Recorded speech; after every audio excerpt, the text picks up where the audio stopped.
Namaste and welcome everybody for another session of our Rooted and Roaming podcast, where we discuss issues that concern the Indian diaspora. And I am very fortunate to have with me my co-anchor Neera Patelji. Welcome, Neeraji. Namaste. And then I have a special guest today, Anang Mittal. Anang, Thank you. to just give you a brief description about Anang. Anang is a young old hill staffer, if I can say that, and he has worked for Senator Mitch McConnell and also for the office of Speaker Mike Johnson.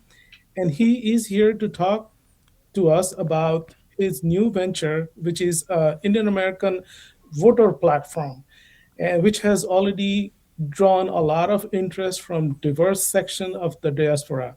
So, without further ado, uh, uh, Anang, first of all, I want you to give your own introduction. Tell us who you are, what you do. I know this is not your full-time job in the, working on the platform. You do other things. So, please tell us your background a little bit. Yeah, thank you for having me, Avtanzbai, and everybody else as well. I appreciate you giving me this opportunity. Yeah, I've been in Capitol Hill and politics for a long time at this point, more than a decade. Been off and on and off Capitol Hill. Worked in the Senate for a few years. Worked in the House for a little bit, and then also in various think tanks and organizations that are associated with politics. I would say I've been involved in Republican politics more than anywhere else. Before that, I was not involved in politics at all, and that's kind of been my career for the last 10 years, more than 10 years at this point. Currently working at a think tank, AI think tank in DC, so not in policy. My specialty or my main day job is as a creative, but as you grow in seniority, people sort of get to know you, and I've been then fortunate enough to have delved into opinion writing, creating content, and being on newscasts, and sort of. I wasn't looking for attention, but I think just in the general sense of being somebody who came here when I was very young, and being very aware of politics in general kind of made me, sort of push myself into this field. Generally, I like to be behind the camera, not in front of it. But I think some issues are worth speaking out about. And so that's what I've been doing since, I would say, since the COVID era really started, because before that, I was just a Hill staffer.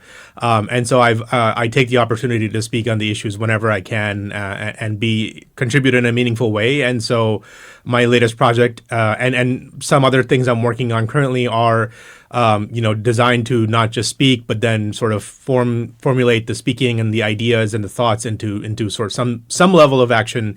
But yeah, that's kind of where I'm at. And yeah, I by way of background, I mean, born in India, and from Delhi boy kind of a thing. But I left when I was 12 years old. But Hindi bhi bolta hu, so very much somebody who's rooted in both sides of the world, of that world more than other people. I would say. I don't think I've met anybody else on Capitol Hill, at least I would say, who has had a career or a background like mine. In general, usually it's people who are born here or people who are from there who are sort of not as I would say, I guess, not spent as much time in America as I have.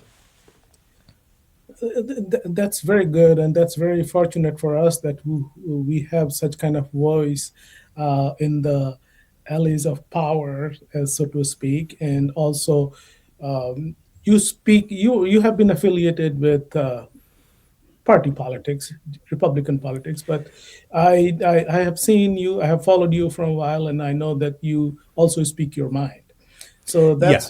that's very important for us. But I'm going to let you talk about your platform. Just briefly tell us what it does, uh, and if you can show us a couple of snapshots of your platform, which is the Indian American voter platform, right? Yeah, and maybe I can pull it up on my phone, because it's essentially since, I would say, since last year, or even longer than that. There's been a lot of disinformation and misinformation about the Indian immigrant population and the Indian American population in What kind of America. information, disinformation or misinformation? I mean, I mean, specifically pretty much negative information, right? So, they're racial slurs and things like that, right? everything, yeah, everything, racial slurs, anti-religious slurs, anti-Hindu slurs, pretty much every kind of hatred you can think of. And I think it was, I think initially, when I would say going back to the COVID era, most of it usually came from the left, from people who are, to use the Indian word, the Breaking India faction, right? The organized left that does not like that the conversation around India has escaped from their confines, from academia, from the left-wing solidarity circles, and so they you typically used to spread that misinformation around India. When I was working at Google back in the COVID days, I was at Google. Things like equality labs and those kind of things were being spread around. But then cut to 4 or 5 years later, and now the online right wing has become very energized and vocalized, and has now decided, for reasons of their own and just for many other motivated reasons, that Indians are the problem in America and they're what's wrong with the country. And so they have seized on that issue, partly because it's good for their engagement. They make a lot of money by hating on India. And again, having been somebody who worked in content creation, who worked at Google and as a YouTuber myself, I did notice that in the last couple of years, people who were making even travel content, people who were making good travel content, positive, oh, I went to India, had a great time, suddenly turned around and started making negative videos about India, because the negative, as with everything else, negativity gets you more views. People get angry. It's called rage bait. People get angry at the negativity and then come back and give you more views, and that means more money for you. And But so, again, it's a vast topic. It's a huge topic. So I certain, decided, yeah, please go ahead. no, I was just saying that the certain platforms, algorithm wise, they incentivize money with monetization and all that, right? Well, the hate. Absolutely, yeah, and that's really been the issue for the last couple of years. I would say is that since the election cycle of 2024, the online right has really taken over, on especially on platforms like Twitter, but even on YouTube in a huge way. They've taken to these platforms more than they had even before, and had decided that one of their planks of what's wrong with the West, or what's wrong with what they see as you could almost, I mean, the term that's thrown around now is called the post-liberal right. People who are very much rooted in the idea that the West, the concept of the West, is only a Christian nation and only a white nation, and that kind of very hard right wing folks who usually again, as back in the day, it would be the crazy person on the street corner just handing out pamphlets to people, and now they have a bigger platform online, and as I said, the negativity sells, and so they have been very successful in that. So all of that to say, those people will never be. So there's a certain group of people who will never be convinced, but they have clearly gotten a much bigger loudspeaker now, and so fighting them is like fighting. It's like the Indian saying. It's like pouring water over a ghada, right? The up ulta ghada. They're never gonna believe or come to you with an open mind or be convinced by anything you say, because their incentive, monetary or ideological incentive, is to not believe anything you say, or talk to you with any kind of open mind or reason. So I decided that the one way to fight that misinformation that they were slinging around about Indians and Hindus and in any kind of negative way, that there's so many of us, we're coming, so once the border issue kind of shifted, they sort of suddenly made immigration and H-1B the main issue, right? That we're stealing jobs and those kind of things. And again, many heavy, awful, negative racial and ethnic tropes that I don't want to repeat. But I decided that one of the ways to fight it would be with the putting together the data around Indian immigrants and Indian Americans together into a website, and using only open source data, using only data that is available publicly so you can check it, and then publishing it in a way that whatever I have displayed in my website is clearly cited and attributable to the government, census. All of the statistics are checked. People are able to check themselves, and so it's essentially a dashboard that you can see. Let me see if I can show it to you. It's essentially a dashboard, and right now it's only restricted to the 24 key districts that are in the 2026 election that is coming up in America in November. And so I've restricted it to the 24 districts that are heavily Indian American. And it basically shows you all the data about, how many Indians are in those districts, what is their economic power, and there's a way I grade that economic power. That even that how I grade it, I've put it out on the website in the methodology section, and then basically showing you that the population of the Indian Americans, their economic power, how many have vote in terms of not in terms of voting, but how many have donated. Again, not nobody's name is in there. It's all anonymized, statistical data, and basically showing their economic power and their persuasive power. So how many of the Indian Americans in those congressional districts are politically energized or politically minded, and then also comparing it to how strong Democratic or how strong Republican is that district, and so you can see all of that data and get some information about that, and then also giving you the overall statistics about Indian Americans from the Census Bureau, from the Immigration Bureau, because they publish those numbers, and I've used some special filtering and sorting and Python scripts and those kind of things, coding to separate Indian names from the overall list of names that they put out. Again, a lot of it's publicly available, and have basically anonymized it. I've not put anybody's name out there in that sense, but you can see all of that political data and also economic power data in that sense. And so the whole point is, we have these some of these viral videos have gone around where people who are trolls, they're essentially trolls who make money from making funny videos. They will go to like a city council meeting and talk about how much they hate Indians, and they don't. Most of them don't really believe it. They're just doing it because they know it gets them money. Online by putting these videos up of them making fun of Indians, or saying sort of just very negative right wing racial things about Indians. And so I said, okay, that's fine. There's you can do that if you want, but then you can go look at the information that I've put out there. You can look at the districts in Texas, Chicago, or Maine or California, and see how many Indians are actually there. Right? How many are there? How many of them are actually politically active? How many of them are economically active? Who are the Indians? What's the number there? And then that will, I think, give you a certain idea more than what these people are saying. Whether it's the left or the right about Indians in general.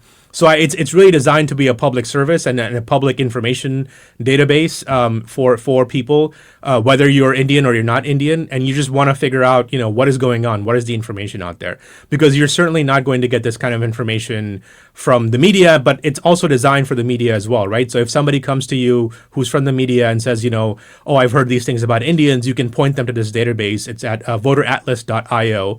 That's the website, Voter Atlas. It's called the Indian American Voter Atlas. And you can go there and you can see the information for yourself rather than having to wonder what's going on with the Indians in America. And also, like I said, the methodology and the sources are all cited there. So if you have any questions about that, you can certainly call me out, or you can certainly email me if you'd like, with the correction. Somebody already emailed me because there was a special election in 2023, and so the representative's name was wrong, so I had to go correct it after I launched the website. So this is not something that's static. It's static at the moment, but I'm going to keep updating it as I go along in the election cycle. And going forward as well. But the whole point of it is, let's get the public data about Indian Americans and Indian immigrants out there, because there isn't that much interest in it from academics and from media, because they just don't care about those issues. I would even go to the extent of saying not just don't care, they are some of the sources of misinformation, and also sources of not correcting the misinformation. So I think what you are doing is a very noble thing to do. You are fighting misinformation and disinformation by putting out more information and more credible information that is sourced and based on data. So yes, that is very commendable. And before I go further, I definitely, Neeravji, please jump in anytime you want to if you have any questions. Okay. So another question is that comes to my mind, that you said you were fighting misinformation, but who do you think should be using this dashboard? Who, you know? and for what purpose? Yeah, I mean, the as you said, the way to fight misinformation is with more information, and the way to, I think, public, the internet was meant before it became this tool for people who are spreading a lot of bad information and just political, I would say, trolling. It was meant as a tool for openness and open societies, and the Right. idea was that if you have more openness, if you have more accountability, that people are able to see the data that's out there, that they will be able to be better informed, be better voters. So I think ultimately it's for everybody, but yes, the people who may find it more interesting on a regular basis, maybe academics, maybe journalists, and most likely even political planners. So that's also the other sort of side part of it. I didn't have this only for them in mind, but yes, if you are a political campaign, if you are a political action committee, you can look at this data.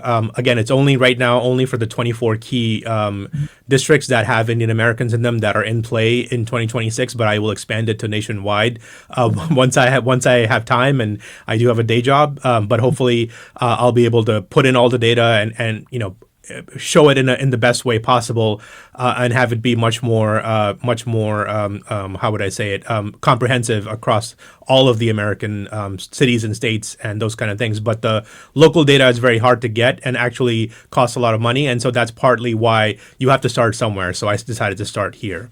And but I think even I reached out to Milan Vaishnav, who does the Carnegie Foundation's Indian American Survey, and he was very thankful that we included the data. They also want to have their data shown out there, and I think that's partly the problem, right? You have academics who write papers that don't get noticed or get just sort of live on a website somewhere. Then you have academic who have their own prejudices and ideologies.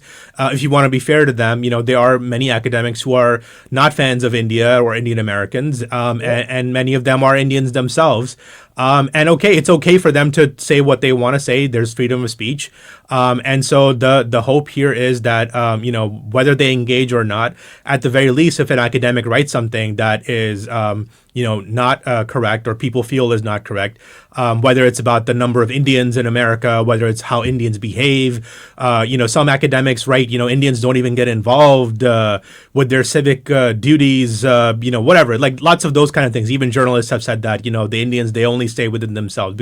These are very old tropes about immigrants. They come to the country, they stay amongst themselves, they're very insular. These are very, very tired tropes that is said about every population of immigrants that comes to any country.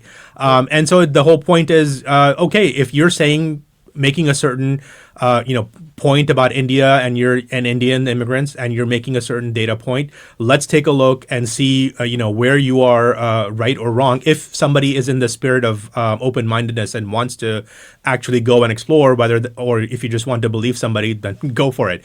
But like I said, I think it's going to be a helpful tool for everybody who is either a normal person. So it's designed for normal people to look at, but also for academics and people who have scholarship backgrounds or journalists to look at.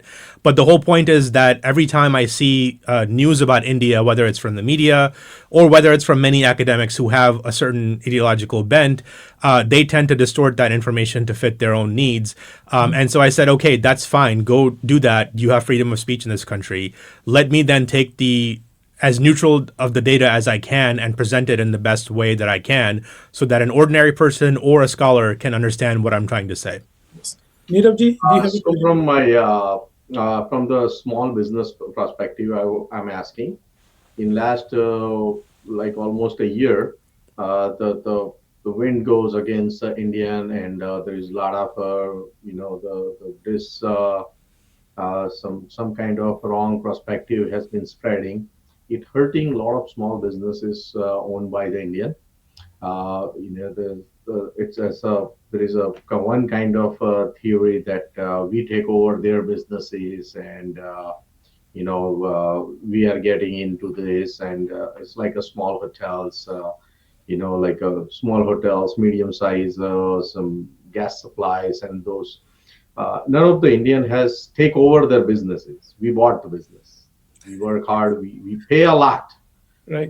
We pay 3 times, 4 times those businesses. who the other whites or whoever, they don't want to buy it, and we pay more and we bought for them. So it's not that they give us the free or we snatch it from them, but there is so many bad words spread around, and those, how you address those words, because that really needs, see, that industries and that community who work really hard. They are not engineer or they are not a genius. They work very hard and they make their own small business and running their family, and they need some kind of help from I think your platform, and pretty much you can provide that. Yeah, I appreciate you bringing that up because that's also definitely part of the dashboard. So I've used anonymized Google Maps statistics, and there's another platform called Open Maps, I believe. And so what I've used right now is a methodology by an Indian scholar who has laid out a methodology of how to sort. So if you get a list of names, how do you figure out which name is Indian? And so he has a. I'm not good at maths. I'm the only Indian who's bad at maths. So he's used a methodology of how to use a certain rubric to sort out the Indian names.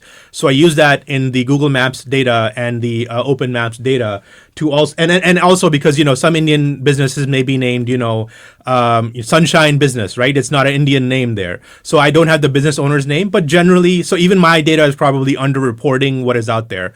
So I've Yeah, and used that on. also we have businesses that are named, Taj Mahal I can Hotel, restaurant, Right, right, I known can for right. its get name. you those data if you want in down the road.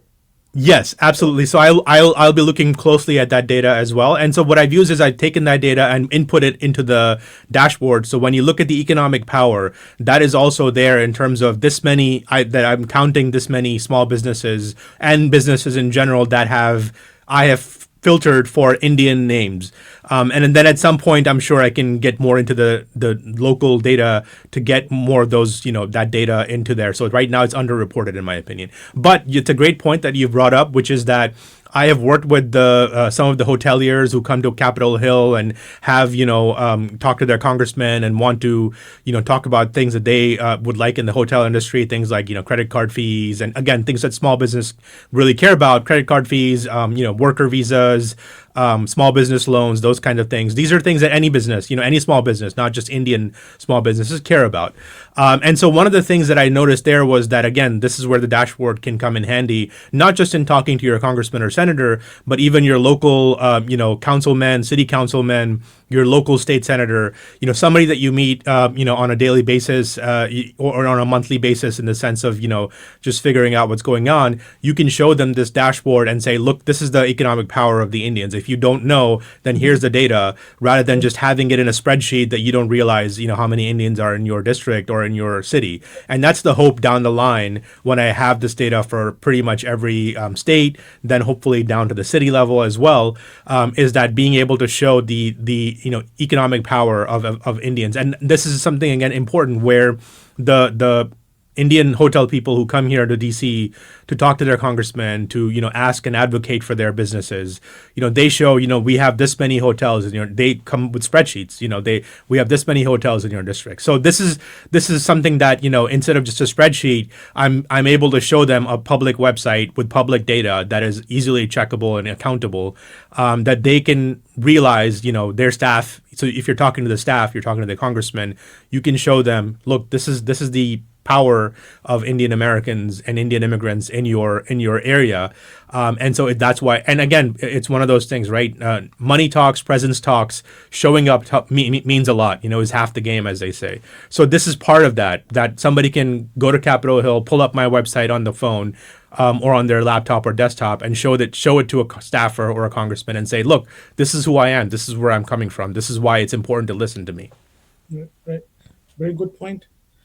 Um, Great. Also, Another concern, what we are going through is there is a lot of racial comments happen, and now in a small businesses there is a lot of racial attacks start happen, and those attacks are physical now. It's not just a comments, or they painted the wall or the outside of the stores. It's not like that. But if there's a there's a majority if there is a small town, and there's not that many immigrants live in the town, there is some kind of physical attack has been start happening too. So have you planning to put this kind of attacks, have some track on it and put it on and report it on your website? That can help to the law enforcement agency and the lawmakers to see that what is happening in that area, and that will be permanently recorded that it is something there. Yeah, so right now on the dashboard there is an incident tracker.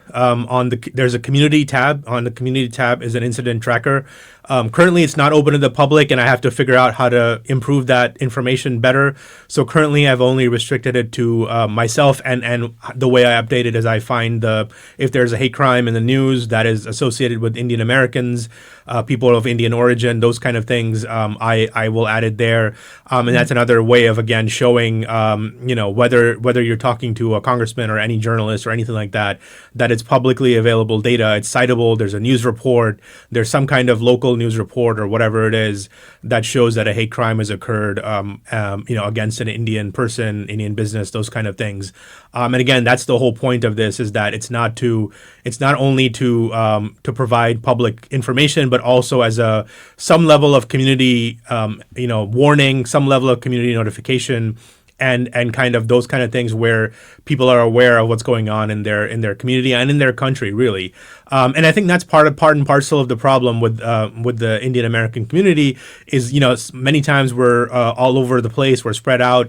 We are not ethnically homogenous as people might think. Again, this is the misinformation. We're not religiously homogenous, and so I think that's part of what I'm trying to do here, which is that yes, we all have different ways of intaking information, WhatsApp, Telegram, all of those different things.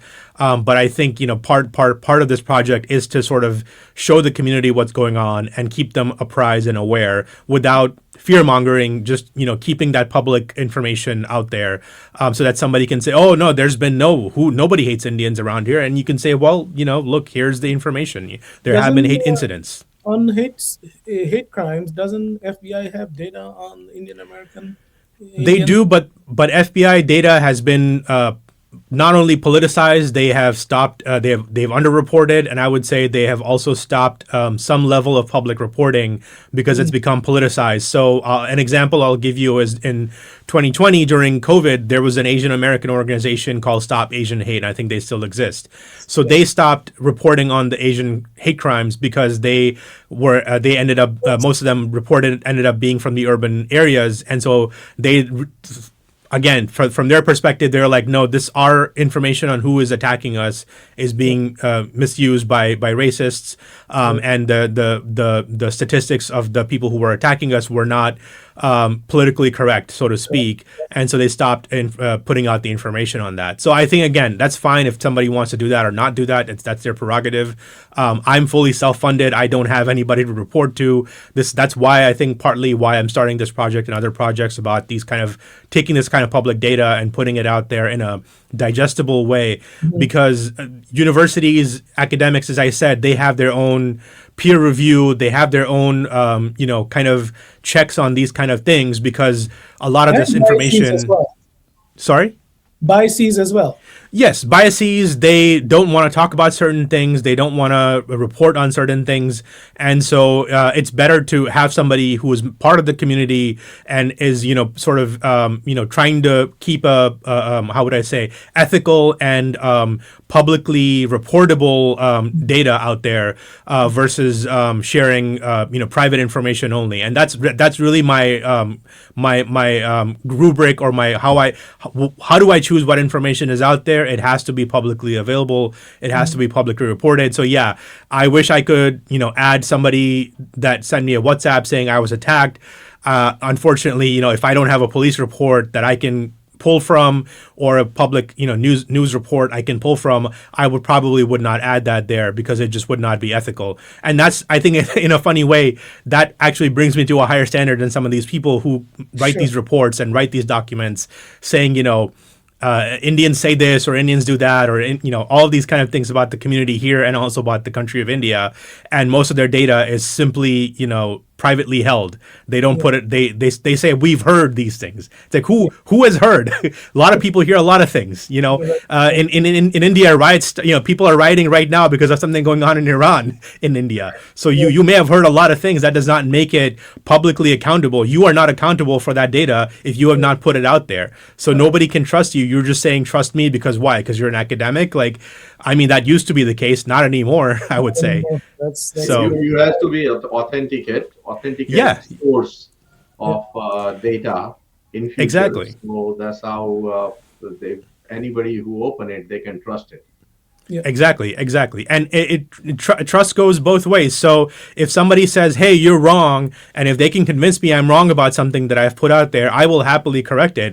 That's Yeah. the whole point of this: is that if you are publicly putting your name on something, and if you're publicly claiming something, then you should be open to having that be checked by somebody. And if somebody wants to create a dashboard in the opposite direction, you're welcome, buddy, go for it. You're more than welcome. But then you have to put your effort and effort and interest into it, as I have, over the last few years.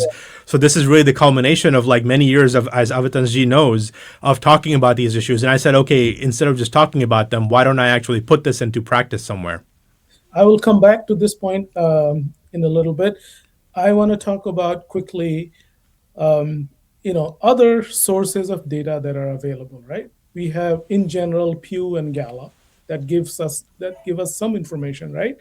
And then we have more specialized data, like you already talked about Carnegie, Milan Vaishnav, Devesh Kapoor data that is called Indian American Attitude Survey or something like that, right? That's right. That's And right. we also have AAPI. Yeah, They I've also included put that out. as well in there. They Yeah. also put out. So, in what sense your dashboard is different from these, as or complementary to those? I would say it's complementary. If you go to the 2024 election tab, you'll see that I've laid out the Carnegie data, specialty. I put a special box around it because that is the most up to date 2026 survey that they have done. So it is complementary, but I think sometimes, many times these days, especially people don't have time to go through multi page PDFs. Mhm. And so it's complementary because I cite them so somebody can go check the data for themselves if they want. And then it's just presenting that data in a slightly more presentable fashion, so to speak. So in many ways, it's almost like a PowerPoint presentation. You're getting the high level information about what's going on, and then if you're really interested, you can go dive deep into their data. You can even, and that's the thing about Carnegie. I know people have issues. Sometimes I have issues as well. But Carnegie, if you email them, they'll send you the raw data. They'll send you the actual raw data that they have, and that's how academics should behave. If they're doing a survey, if they're doing research, for the most part, publicly peer review is a thing, and so they can you can ask them for the raw data and they will send it to you. I did not ask for that, but I took their survey information and input into the data. Right. I also noticed some of the shortcomings or limitations of their data. It's like 1,000 people only, Yes, right? so that's something that what I'm hoping to Yeah. one be complementary to, which is that they have a certain amount of funding, I'm sure, and so they take that funding, they go, and I as I said, I work in this space myself in the think tank world and the public opinion political world, kind of a thing.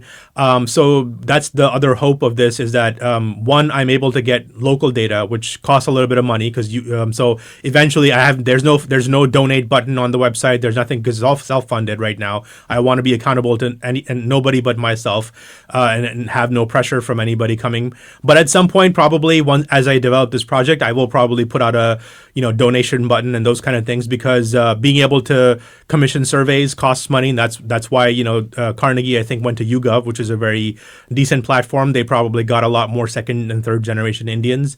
But yeah, doing the actual on the ground surveys takes a lot of effort and money, and so we'll see where that goes. It's only in the baby stages right now. It's a lot of small steps, and that can lead to bigger things. But that's the hope. Is again, if somebody is talking about the community, if somebody's talking about a group, a religion, whatever it is, do you actually have the do you have the surveyable population, a percentage of that? Do you actually have the ground raw data? How did you ask the questions that you asked? Did you ask questions in a biased way? All of those things, I think that is the next stage for that, for the community, as we continue, to be, prominent in the news and in the public eye.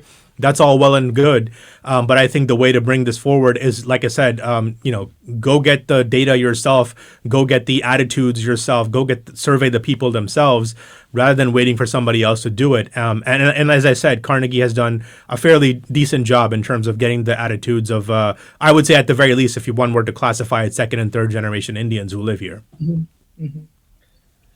Also, quickly, on a personal note, you mentioned you have a full-time job, Yeah. right? And you do some public work as well, appearing on TV and writing commentary and all that. How do you find time for this? And how much time do you have to devote? Yeah, it's difficult, but it's one of those things. I'm very, I would say I'm very motivated sometimes, not all the times, but there are things that get me out of the bed every morning, and working on this dashboard was definitely one of those things where this idea, once it came to me, it became something that I could not let go of. And so, it was almost, something that's, in Hindi they say सबका लोगों का time आता है कभी कभी, तो it just मेरा time आ गया एकदम से कि बस मुझे आज ये करना है और ज़रूर करना है. So I just sat down on a weekend, and I think within 3-4 days, but it's the 3-4 days probably took about a decade of knowledge of talking about this issue and reading about this issue. It didn't just come to me overnight, and that's, I think, the advantage of having some experience and also having a foot in the tech world and also having a foot in the political world, is that I was able to bring this together, because generally people from those sides don't necessarily cross over, or at least don't cross over, unless you're like Elon Musk or somebody. They don't necessarily cross over in this way. So I decided that I would make it happen. But yeah, it's definitely, I'm a senior, managing director at a think tank. I have a team. I have a day job, and I love that job. But yeah, if you care enough about something, you have to do it. And so I decided to do it. And so, there will be more, I think, projects coming from me down the line, because, like I said, once I executed this project and sort of got it out there and saw the response, it gave me a lot more ideas for what to do next, in the sense of putting out public information, finding, information that is out there, how to present it. And that's really, I think, where I excel, in the sense of who I am, what my interests are. I wanted to be a movie director at some point, and so I've always been interested in storytelling. And so I think this dashboard tells a story about the Indian population to some extent, that you may not see anywhere else. And as I said, it's about that, bringing the technology, the data, and then having a desire to design, to tell a story, to present information in a unique way, that sort of made this happen. So that's kind of how I look at it, and hopefully there'll be more. Like I said, I don't want to give too much away, but there's definitely more things in the works. I hope you do. And right now, as you're saying, it's self-funded. Hopefully, you're able to scale at a certain point of time when the time comes, and it is bigger and better, and gives us more information. Nirav, do you have any other question? I think I have covered pretty much all. There's 2-hour talk, but it's a podcast. We have to keep it smaller. Right. So I think we'll have another episode with you, and we'll discuss more with you. Absolutely, look forward to it. Yeah. Okay. All right. Oh yeah. What were you gonna say? I was gonna say, will you be able to show like a quick show on your screen, share a screen with the dashboard, or Yeah, absolutely. Yeah, absolutely. So let me. So a couple of things. Since we are in Chicago, tell us something about Radha Krishnamurti that you can tell from Yeah, so it's so the thing is, that's the other thing, is that you can Yeah. go to the atlas, and it's formatted for the mobile devices as well. So it's not just for for PCs only. But in terms of Illinois District 8, what you can see is when you click on the map, you'll get a context window right at the bottom, so you don't have to go down and look for it. You can just click on Illinois in the map and see the district. And so what it shows is in Illinois District 8, Raja Krishnamurthy, it's in the Chicago suburbs. The rating is a solid Democrat. Indian population is about 58,000. So its density in terms of the overall population of that area is 7.8%. So that's the other thing. People say, oh, these Indians are all over the place. They're just coming in, they're swarming in. And you look at the data, it's 7.8%. And so my point is not, again, it's like, it's the data is actually showing we're smaller than we actually appear to be. But the point is, these people just say all these things just willy-nilly, just everything they want to say. They want to make a political point. They want to get points on Twitter. They want to get, points on TV and sound great for sound bites.